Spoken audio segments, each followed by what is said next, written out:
Hello दोस्तों, कैसे हैं आप लोग। अभी हम लोग स्टेट को लेकर बात करने वाले हैं, है ना सर। जी सर, बिल्कुल। और ये बहुत बढ़िया अपॉर्चुनिटी है बिहार गवर्नमेंट के माध्यम से कि स्टेट का ये वैकेंसी दोबारा दे दी है, ताकि अधिक से अधिक माध्यमिक और उच्चतर माध्यमिक में शिक्षकों की बहाली की जा सके। सर बहुत बड़ा अपॉर्चुनिटी है, क्योंकि जल्द ही बिहार टीचर भर्ती का एग्जाम फिर से होने वाला है। जैसा कि आप लोग नोटिफिकेशन पढ़ रहे होंगे कि नहीं पढ़ रहे होंगे मुझे नहीं पता है, लेकिन दिसंबर या जनवरी में फिर से जो एग्जाम समाप्त हुआ है, यानी बिहार शिक्षक भर्ती का, वो फिर से आने वाला है। आने के पीछे कारण आप सभी जानते हैं, क्योंकि नंबर ऑफ सीट इस बार ज्यादा था, लेकिन स्टूडेंट शायद उतना नहीं मिल पाएगा बीपीएससी को। लेकिन इसके लिए आपको स्टेट क्वालिफाई करना पड़ेगा, और हम लोग श्योर सक्सेस के प्लेटफॉर्म के माध्यम से आप प्रयास करेंगे कि आपको जो जिम्मेदारी हम ले वो पूरा करें। बिल्कुल सर, बिल्कुल। और हम लोग कोशिश कर रहे हैं कि हर एक सब्जेक्ट का यहाँ टीचर अवेलेबल करवाएं और क्वालिटी आपको दें, ताकि आप एग्जाम क्वालिफाई करें। हम लोग इसीलिए अभी आप लोग के सामने सोशल स्टडीज का पेपर डिस्कशन करेंगे, और आगे हम लोग इसको लेकर क्या प्लान बनाएंगे वो भी आपसे डिस्कस करेंगे। क्योंकि सर सिंपल सा बात है, समय कम देने वाला है ना। कम समय में बेहतर कैसे करें, तो हम लोग आपको लिखवाएंगे नहीं, पढ़ाएंगे, नोट्स देंगे, एमसीक्यू सॉल्व करवाएंगे चैप्टर बाय चैप्टर, और फिर सारा चीज कंप्लीट होगा। यानी कोशिश होगा कि मैक्सिमम क्वेश्चन करवा दें। हाँ। और मैक्सिमम क्वेश्चन करवा दें, ताकि आप वहां जा करके कंफ्यूज ना हो और ज्यादा से ज्यादा अटेम्प्ट करें। सबसे बड़ी बात है कि कम समय में ना आप लोग, कोई भी इंसान चाहे तो अपना तैयारी कर सकता है, लेकिन कम समय में ज्यादा आप लगाएंगे हमारे साथ तो ज्यादा बेहतर कर पाएंगे। बिल्कुल, हम लोग एक स्ट्रेटजी पे चलेंगे, और स्ट्रेटजी के हिसाब से अगर बच्चे भी चलते हैं तो उनके हिसाब से अगर वो चलते हैं तो आगे ज्यादा क्लियर कर पाएंगे, पढ़ पाएंगे अच्छे से। इसलिए हम लोग पहले सिलेबस डिस्कशन आपके सामने कर देते हैं, ताकि आपको एक आइडिया ओवरऑल लग जाए। और सर ये सोशल साइंस में मैं बता दूं कि यहाँ 4 सब्जेक्ट दिए गए हैं। नहीं, हिस्ट्री है, ज्योग्राफी है, पॉलिटी है और इकोनॉमिक्स है। चारों सेक्शन से प्रश्न पूछे जाएंगे। हम लोग पेपर 1 की बात कर रहे हैं, इस स्टेट में पूछे जाने वाले पेपर 1 की बात कर रहे हैं। और पेपर 1 जो है, आपको पता है कि ये माध्यमिक स्तर का परीक्षा है, जिसमें 9-10 के लिए आप टीचर बनेंगे, ठीक है। और इसमें सब्जेक्ट नहीं होता, ये सोशल साइंस होता है, जिसमें सारों ह्यूमैनिटीज के जो 4 मेन सब्जेक्ट हैं ये सब इसमें इंक्लूड हो जाता है। इसी तरह अगर साइंस की बात की जाए तो वहां तो सोशल साइंस हो जाता है, उसमें साइंस होता है जिसमें केमिस्ट्री, फिजिक्स, बायोलॉजी हो जाता है, और यहाँ अलग हो जाता है ह्यूमैनिटीज के।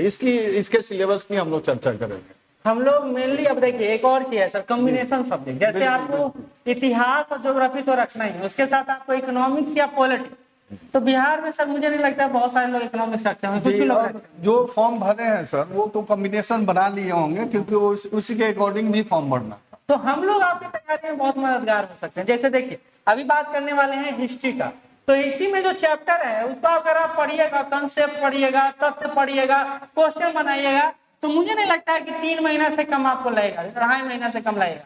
लेकिन अगर हम लोग एफर्ट मिलकर लगाएंगे तो सारा काम हम करेंगे, पढ़ना सिर्फ आपको रहेगा। क्या दिक्कत है? बिल्कुल बिल्कुल सर, क्योंकि देखिएगा सिलेबस में जितने चैप्टर दिए हैं, अगर चैप्टर का एनालिसिस करें हम लोग, तो लगता है कि इसमें मैक्सिमम 60% चैप्टर जो है यह एनसीईआरटी के अकॉर्डिंग है। और बच्चे एनसीईआरटी पढ़ते नहीं हैं, तो हम लोग क्या करेंगे, एनसीईआरटी को कंसाइज तरीके से आपके सामने रखेंगे, ताकि उसके कंसेप्ट को भी आप क्लियर करें और वहां से आने वाले प्रश्न को अच्छे से कर सकें। एक लड़का है सर अमर रॉय, वो कह रहे हैं सर मेरा स्टेट में सब्जेक्ट गलत भरा गया है। तो बीएससी ने एडिट करने का ऑप्शन, सॉरी बीएससी ने एडिट करने का ऑप्शन भी शायद दिया था। बिल्कुल दिया था। आप वो समय अगर आप नहीं कर पाए तो अब मौका मुझे नहीं लगता मिलेगा। अब जो गलत भरा है, आप उनके उसी सब्जेक्ट के साथ जाना पड़ेगा सर।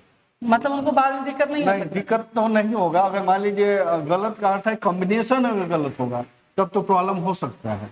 ऐसे अगर ऑप्शन गलत जी, ऑप्शन गलत चुन लिए हैं तो उसके साथ ही जाना, अब साथ ही जाना पड़ेगा, तो साथ ही तैयारी करें, बाकी हम लोग कुछ नहीं कर सकते हैं। चलिए बात करते हैं हिस्ट्री का। सर पहला यूनिट है भौगोलिक खोज, भौगोलिक खोजों का परिणाम। अब ये आप सर यूरोप से निकलता है पूरा, जी, जी जी बिल्कुल। और ये ध्यान रखिएगा सर, भौगोलिक खोज और भौगोलिक खोजों का परिणाम है, तो ये ज्योग्राफी की बात नहीं कर रही है। हाँ, बहुत सारे पता चलता है। यहाँ हिस्ट्री का बात हो रहा है। यानी जब यूरोपीय कंपनियां आनी शुरू हुई, यानी आप देखेंगे कि यूरोप में जब रेनेसा हुआ और उनको जरूरत पड़ी दूसरे देशों से, दूसरे दुनिया से जोड़ने की, तो उसके संदर्भ में यहाँ बात की जा रही है सर। अच्छा बात है सर। लेकिन एक चीज है, ज्योग्राफी है, लेकिन ज्योग्राफिकल कॉम्बिनेशन जो है वो हिस्ट्री के साथ है। हिस्ट्री के साथ है। दूसरा है अमेरिकी स्वतंत्रता संग्राम, फ्रांस की क्रांति, नाजीवाद एवं हिटलर, प्रथम विश्व युद्ध, द्वितीय विश्व युद्ध। 12 क्लास में आप विश्व इतिहास पढ़ देखे होंगे, बुक होगा, लेकिन वो पूरा है, फैक्चुअल है, कंसेप्चुअल है, सारा चीज। मैं बताऊंगा कि एनसीईआरटी आप देखेंगे वर्ल्ड हिस्ट्री के मैक्सिमम मेजर सेक्शन को कवर किया हुआ है, और ये 9th-10th लेवल का हो रहा है। तो आपको पता है कि एनसीईआरटी 9th-10th को अगर देखेंगे तो वहाँ वर्ल्ड हिस्ट्री ही है, वर्ल्ड हिस्ट्री की प्रायोरिटी ज्यादा हो जाती है, इसलिए आप देखेंगे कि वर्ल्ड हिस्ट्री से मेजर सेक्शन यहाँ पे रखा गया है, इसको आपको अच्छे से पढ़ना पड़ेगा। बहुत बड़ा सेक्शन है सर। देखिए सर, अब यहाँ तो आदिवासी समाज, उपनिवेशवाद, ये तो खैर बिल्कुल इंडियन हिस्ट्री से जोड़ दिया है, हाँ। जोड़ करके इसको कृषि, खेतिहर समाज, वर्तमान, ये अर्थव्यवस्था का सेक्शन है सर। बिल्कुल बिल्कुल। बड़ा बात यह है कि सिलेबस को समझने के लिए भी दिमाग होना चाहिए। कौन सा इकोनॉमिक्स का सेक्शन कहाँ जोड़ दिया पता नहीं, हिस्ट्री के बीच में इकोनॉमिक्स। यहाँ मैं कहूंगा सर, ये सेक्शन जो है ना हिस्ट्री में एनसीईआरटी जो है, हाँ। तो वहाँ सोशल साइंस हो जाता है, तो वहाँ कंबाइंड हो जाता कंबाइंड है, सब आकर के जुड़ जाते हैं, इसलिए हम इसको अलग नहीं कर सकते हैं, इसको हिस्ट्री के लेकिन साथ सर ही अगर ये हिस्ट्री अलग रहता है, इकोनॉमिक, तो समझने में आसान होता है। ठीक है। इसी तरह राष्ट्रसंघ के प्रयास, राष्ट्रसंघ की विफलता, संयुक्त राष्ट्र संघ, सारा आपका वर्ल्ड हिस्ट्री का ही है सर। बिल्कुल बिल्कुल सर। तो हम लोग ये प्रयास कर रहे हैं कि आपको सिर्फ कंटेंट पढ़ाएं नहीं, बल्कि समझ के साथ आपको जो फैक्चुअल नॉलेज है वो दे। दूसरा बात, हम लोग आपको एमसीक्यू सॉल्व कर रहे हैं। बिल्कुल सर, बिल्कुल। बड़ा इशू है एमसीक्यू सॉल्व करने का, क्योंकि अगर वो सॉल्व नहीं होगा तो सारा पढ़ा चीज रखा रहेगा। बिल्कुल, और उसका मैक्सिमम प्रैक्टिस हम लोग करवा देंगे ताकि आगे कंफ्यूजन ना हो। कंफ्यूजन ना हो। इसी तरह भारत में राष्ट्रवाद 1914 से 1930 तक। आप देखिए, भारत, आधुनिक भारत का अभी भी सर बिहार टीचर भर्ती का एग्जाम है, बोला गया कि सिर्फ स्वतंत्रता आंदोलन के बाद क्या पूछा जाएगा, लेकिन पूछा गया एंशिएंट से भी, मिडाइवल से भी और मॉडर्न से भी। तो यहाँ चूंकि थोड़ा सा अलग है, तो हम लोग ये कह सकते हैं कि ये तो मॉडर्न से ही रहेगा, लेकिन ओवरऑल मॉडर्न। बिल्कुल सर, एक बात मैं कहना चाहूंगा कि टोटली ये सिलेबस जो दिया हुआ है इसके अकॉर्डिंग प्रश्न ही पूछेगा, ये कोई मायने नहीं रखता, इससे बियॉन्ड भी जा सकता है, क्योंकि प्रीवियस ईयर क्वेश्चन देखने के बाद ये सब पता चलता है कि वो सिलेबस पे न जाकर के बियॉन्ड जाकर के भी प्रश्न पूछा जा रहा है। तो आप लोगों को सिलेबस के साथ साथ प्रीवियस ईयर क्वेश्चन को भी देखना पड़ेगा। कल हम लोग प्रीवियस ईयर क्वेश्चन भी लेकर आएंगे सर, और बताएंगे कैसे कैसे क्या आ रहा है, ताकि आपको एक ओवरऑल आइडिया लगे, क्योंकि श्योर सक्सेस नॉमिनल फीस के साथ आपको ये तैयारी करा रहा है। मात्र सर हम लोग ले रहे हैं 1999 रुपया सर, ऑनलाइन कोर्स के लिए, ऑफलाइन के लिए भी। तो ऑनलाइन आप रजिस्टर करवाना चाहते तो करवा सकते हैं। हम लोग 45 से 50 दिन में ये पूरा करवाएंगे, वो भी कैसे, तो ड्यूरेशन बढ़ाएंगे। और वो भी मैं देख रहा हूँ कि सर जितना फैसिलिटी आप दे रहे हैं उसके अकॉर्डिंग फीस कोई ज्यादा नहीं है। आप पीडीएफ फॉर्मेट दे रहे हैं, प्रिंटेड फॉर्मेट में नोट्स दे रहे हैं, क्लासेस दे रहे हैं, पूरा सेक्शन कवर कर रहे हैं, तो एफर्ट तो ज्यादा है। तो आप ध्यान ना रखें कि फीस ज्यादा है, फीस उसके हिसाब से देखा जाए नॉर्मल, आप जुड़ सकते हैं। ठीक है। इसी तरह सर अब वहां से निकलते हैं ज्योग्राफी पर आते हैं। तो देखिए कॉम्बिनेशन है, अगर आप हिस्ट्री लेंगे और ज्योग्राफी लेंगे तो आपको हिस्ट्री और ज्योग्राफी पढ़ना है, आपको इकोनॉमिक्स और पॉलिटिक्स भूल जाएंगे। लेकिन अगर आप रखते हैं तो आपका ज्योग्राफी का सिलेबस आप देखिए, भारत की स्थिति और विस्तार, अब एक विश्व और भारत दोनों के पर्सपेक्टिव में कह रहा है, विश्व मानचित्र में भारत की स्थिति, भारत का भौगोलिक विस्तार दोनों, तो आप दोनों पर्सपेक्टिव में इसको देखें। इसी तरह देखूंगा सर, इस सेक्शन के लिए अगर जाना चाहे तो ये एनसीईआरटी 6 क्लास का जो दिया हुआ है, वहां से ये सारे कॉन्सेप्ट क्लियर हो जाते हैं। लेकिन सर इसके साथ एक और 11th क्लास का अगर भारत वाला जो बुक देखेगा ज्योग्राफी का, वो बुक बहुत बढ़िया है। बिल्कुल, तो वही मैं कह रहा हूँ, अगर बेस नहीं है तो 6 को देख करके 11th की तरफ जा सकते हैं। ठीक है।